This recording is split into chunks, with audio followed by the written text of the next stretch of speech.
You've heard it before. When the dollar crashes, you better have gold. Gold is real money. Gold will save you when paper burns. But here's what they don't tell you. When it really hits the fan, gold might just be one of the worst things you can rely on, especially if you're not wealthy. In fact, history shows that average people who held gold during economic collapses and major crises were targeted, robbed, jailed, or left with nothing to trade. Let's talk about why gold is not the prepper's best friend, and what you should consider instead. Number 1. History doesn't lie. Gold gets confiscated. Let's rewind to the US, 1933. The Great Depression was squeezing the nation. The dollar was weak, banks were failing, and people were scared. So what did the US government do? Executive Order 6102. It made it illegal for private citizens to own gold coins, bullion, or gold certificates. If you were caught hoarding gold, even your family jewelry, you could face a $10,000 fine and up to 10 years in prison. Sound like something out of a dystopian novel? Nope. That was America. People were forced to turn in their gold to the Federal Reserve at $20.67 an ounce. Soon after, the government revalued gold to $35 an ounce, instantly devaluing the dollar and robbing the people of their wealth. And here's the kicker. The peasants obeyed. The rich, many of them had already moved their gold offshore or had access to legal loopholes. But regular folks, workers, farmers, small business owners, were left stripped. So what does that mean for us? If the system crashes again, and gold is seen as a national security asset, what makes you think they won't take it again? Number 2. Gold is not a peasant's currency. Think about this for a second. You're in a crisis. There's no electricity. Stores are closed. The supply chain is broken. People are bartering for bread, clean water, fuel, ammo, baby formula. Now ask yourself, are you going to walk up to someone with a 1-ounce gold coin worth $2,000 and ask them for a bag of rice? Of course not. That person doesn't have $2,000 worth of goods to give you. They'll either laugh in your face, refuse it, or worse, they'll think you're rich, and now you're a target. In real-life emergencies, the trade goods aren't precious metals. They're essentials. Food, water, gasoline, ammunition, hygiene products, medicine, warm clothing, tools. The average person doesn't deal in gold. They deal in need. Number 3. Black markets. Don't favor gold, some people say. Well, if it gets bad enough, there'll be a black market, and gold will still have value. Yes and no. Yes, in long-term collapse scenarios, some form of precious metal bartering may reappear. But again, it won't be people like you and me doing the trading. Why? Because when black markets do use gold, they do it in controlled circles. It's used for large-scale transactions, not everyday bartering.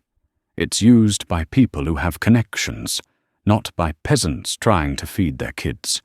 In Venezuela's collapse, gold became valuable, but not in the hands of villagers. It was in the hands of smugglers, elites, or criminals. Ordinary people traded soap, diapers, sugar, and antibiotics, not bullion. So unless you plan to carry a scale, a test kit, and a bodyguard, gold in a black market means little. Number 4, it puts a target on your back. This is where it gets real. If people know you have gold during a financial crisis, you're not wealthy. You're marked.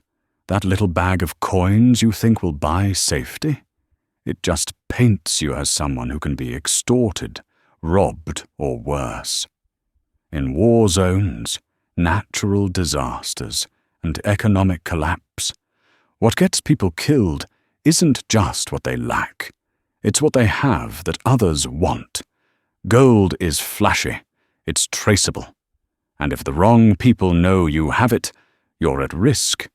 Even hiding it becomes a challenge. It's heavy, it's hard to divide. It's not easily replaced if stolen. In contrast, someone with cans of food, extra propane, or a solar charger, they're not seen as rich, they're seen as smart, prepared, and useful. Big difference. Number 5. You can't eat gold, but you can eat beans. Let's get real. When the system collapses, what does your family need?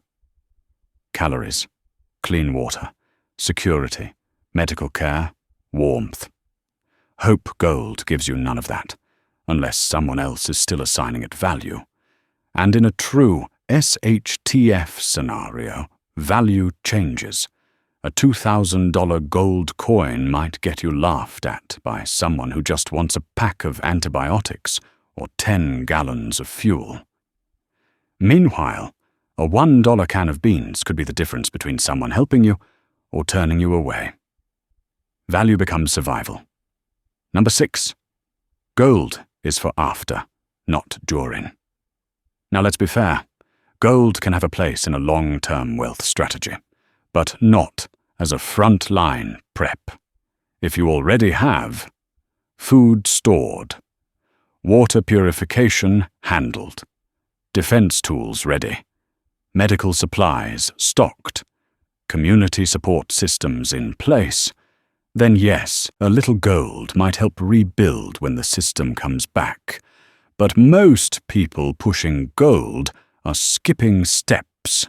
They're not telling you that you need to eat before you invest. Too many people are buying gold coins before they've even bought 10 gallons of water. That's dangerous advice. Number 7, you don't need wealth. You need usefulness. When the system falls apart, you don't need riches. You need skills and relationships. What's worth more? A gold coin, or knowing how to bake bread, grow food, or stitch wounds. In every crisis throughout history, from the Roman Empire to modern Venezuela, the people who thrived weren't the ones with metals in a pouch. They were the ones who knew how to trade labor, repair tools, raise animals, or cook for 20 people. Be useful. Be someone people want to keep around. That's a currency gold can't buy. So the next time someone tells you to buy gold and silver, ask them, can I eat it? Can I defend my family with it? Will it help me stay warm or cook dinner? Gold has its place, but it's not the foundation.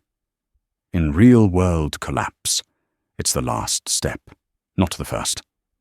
Because when the power goes out, the ATMs fail and shelves go empty, it won't be the man with gold who survives.